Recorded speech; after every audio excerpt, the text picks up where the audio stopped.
Apenas 100 años después del comienzo de la civilización del automóvil, los expertos advierten de que hemos consumido la mitad de las reservas mundiales del petróleo que la naturaleza tardó millones de años en producir.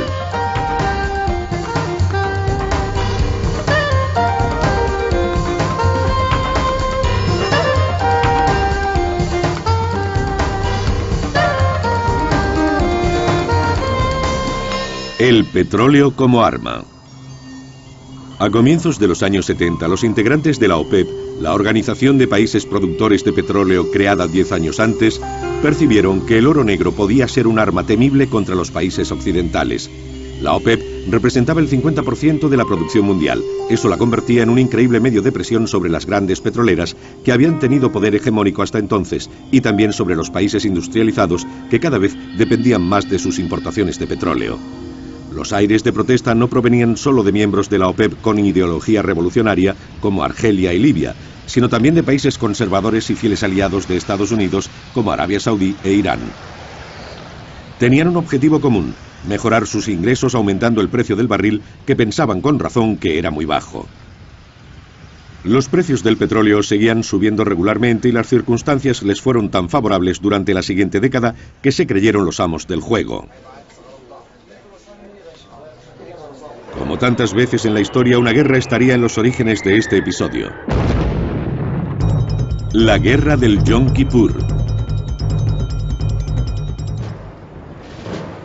A mediodía del 6 de octubre de 1973, Egipto y Siria, apoyados por Jordania, lanzaron un ataque contra Israel.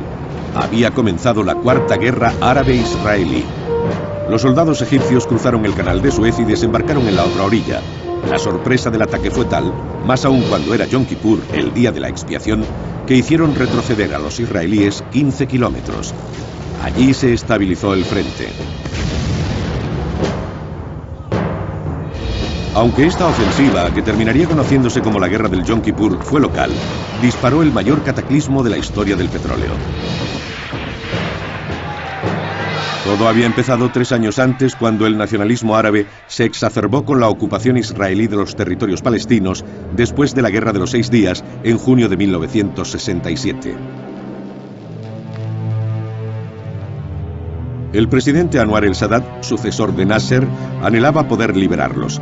Entendió que la batalla había que librarla en el terreno militar y en el económico, usando el petróleo como arma. Primero se aseguró el apoyo del rey Faisal de Arabia Saudí, un feroz enemigo de Israel y líder de la mayor potencia petrolífera de la región. En 1972, el rey Faisal, en una visita al presidente Nixon, urgió al gobierno norteamericano a cambiar su política sobre la cuestión palestina si no quería enfrentarse a graves represalias económicas.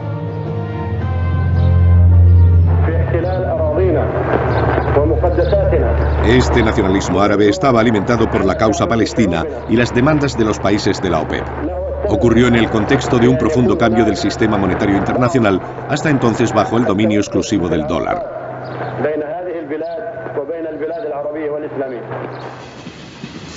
El sistema se había impuesto después de la Segunda Guerra Mundial en una reunión de los aliados en Bretton Woods, Estados Unidos. En aquel momento Norteamérica había alcanzado el cenit de su poder. Poseía los 2/3 de la reserva mundial de oro. El dólar se convirtió en la moneda de cambio del mercado internacional y los norteamericanos prometían solemnemente la convertibilidad del dólar en oro. Todo cambió a principios de los 60. El volumen de billetes fuera de Estados Unidos excedía el valor de sus reservas de oro, que debían garantizar la convertibilidad. En 1971, con la situación cada vez más crítica, el presidente Nixon no dudó en romper la promesa. Abandonó la paridad con el oro y permitió la devaluación del dólar. Los países de la OPEP fueron los primeros en sufrir la devaluación, ya que las transacciones del petróleo se hacían en esta moneda. En tal ambiente de descontento, cualquier nimiedad bastaba para que la OPEP entrara en acción. El acontecimiento que precipitó la rebelión de la OPEP ocurrió en octubre de 1973. Fue una guerra peligrosa para Israel que estuvo por un momento al borde del abismo. Estados Unidos apoya abiertamente a Israel y en plena guerra las naciones árabes usan la única arma a su alcance, el petróleo. Embargan los envíos de crudo a los países que apoyan a Israel, especialmente a Estados Unidos. 10 días después del inicio de la guerra del Yom Kippur, mientras los israelíes empezaban a recuperarse gracias a la importante ayuda de su protector americano, el petróleo se convertía en arma. El 16 y el 17 de octubre en Kuwait, representantes de los 6 países del Golfo miembros de la OPEP, liderados por el jeque Yamani, entonces ministro del petróleo de Arabia Saudí, y su homólogo iraní, Amusdegar, se reunieron en el Sheraton. En unas horas acordaron subir el precio del crudo en un 70%. Al día siguiente, Yamani aumentaba la presión proponiendo el recorte de un 5% mensual en la producción hasta que las tropas israelíes abandonaran los territorios ocupados. Tras una intensa semana de contactos diplomáticos entre Estados Unidos y la URSS, aliados respectivos de israelíes y árabes, se alcanzó un acuerdo de alto el fuego para evitar que la crisis se extendiera a toda la región. Fue aprobado el 22 de octubre por el Consejo de Seguridad de Naciones Unidas, que también decidió enviar a la zona 7.000 cascos azules. El alto el fuego fortaleció la posición de los miembros de la OPEP. Decidieron hacer un recorte del 25% de su producción y un embargo total a los aliados de Israel. Estados Unidos era el primero de la lista. Solo queríamos llamar la atención de la opinión pública internacional sobre el hecho de que había un problema entre árabes e israelíes.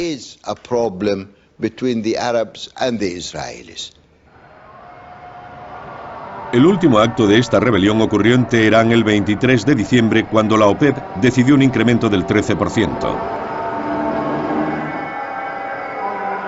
En solo 2 meses, el precio del petróleo se había multiplicado por 4, de $2,50 a $10 el barril.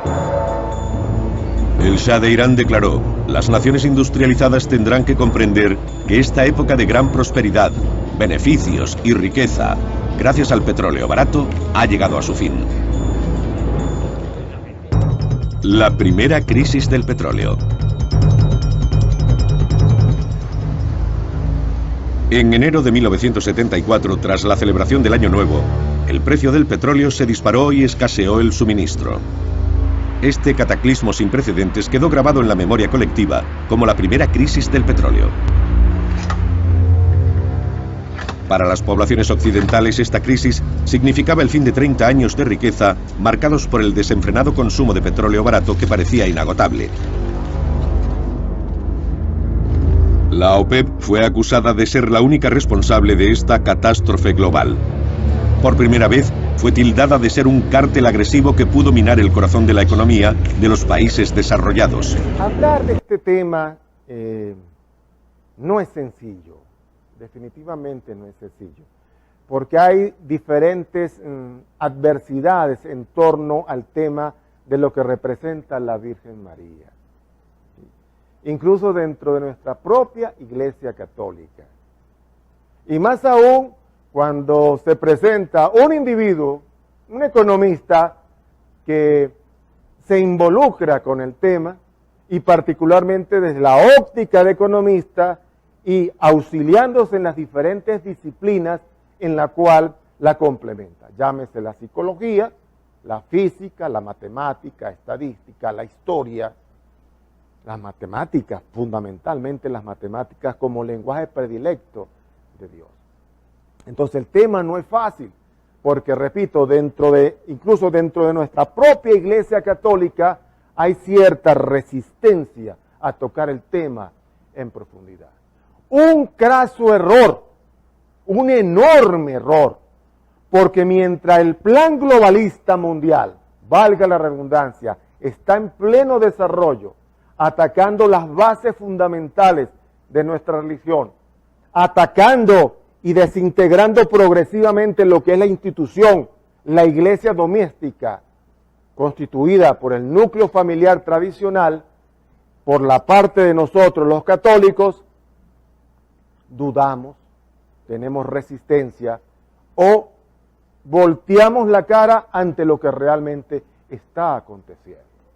Cuando todas las instituciones que se han levantado sobre este piso, sobre estas bases fundamentadas en las leyes de Dios, son precisamente las que se han levantado y le han dado vida a lo que tenemos en la humanidad, al desarrollo de la humanidad, al desarrollo de nuestro sistema de valores que le han dado fundamento a todo nuestro sistema.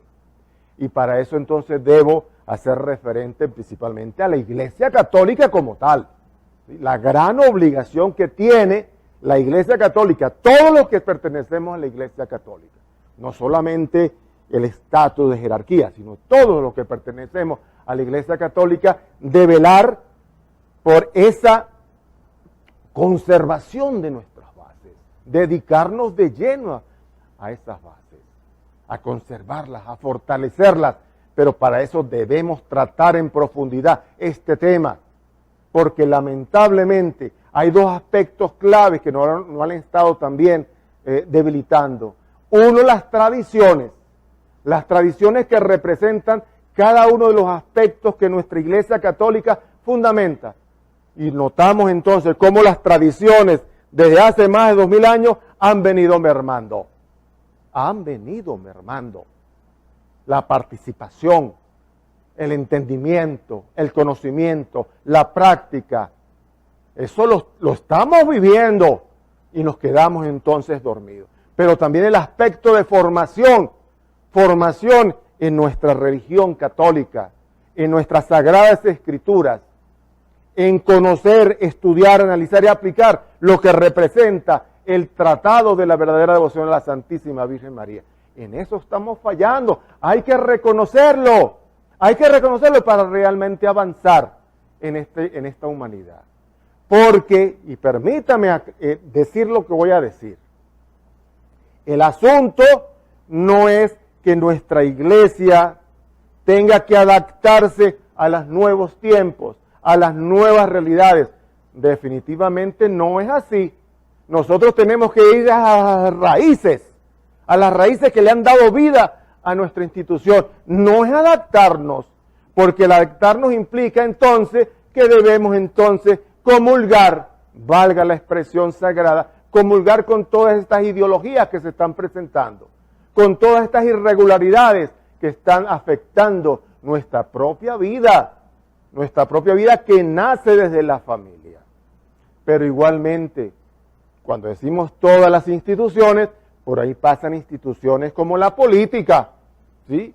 La institución política, una institución fundamental en una sociedad donde sus representantes, sus voceros, realmente conduzcan políticamente a un país a su verdadera bienestar.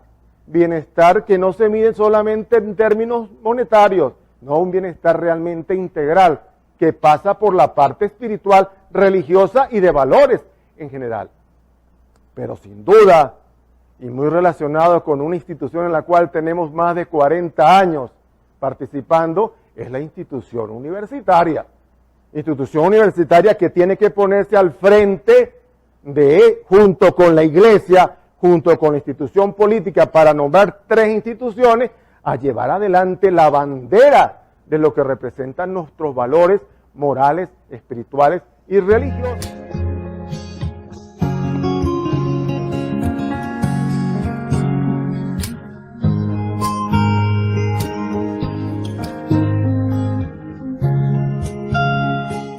El mundo está cambiando muy rápido y para enfrentar los retos del futuro es importante estudiar. Conocí el Colegio Domingo Sabio y aquí los niños exploran el espacio, aprenden los idiomas del mundo, hacen ciencia de verdad, vuelan sobre nubes, viajan a otras dimensiones, arman robots y se divierten. Es simplemente fascinante. ¿Y sabes qué es lo mejor? Que el colegio está en San Cristóbal, donde el cielo ya no es el límite.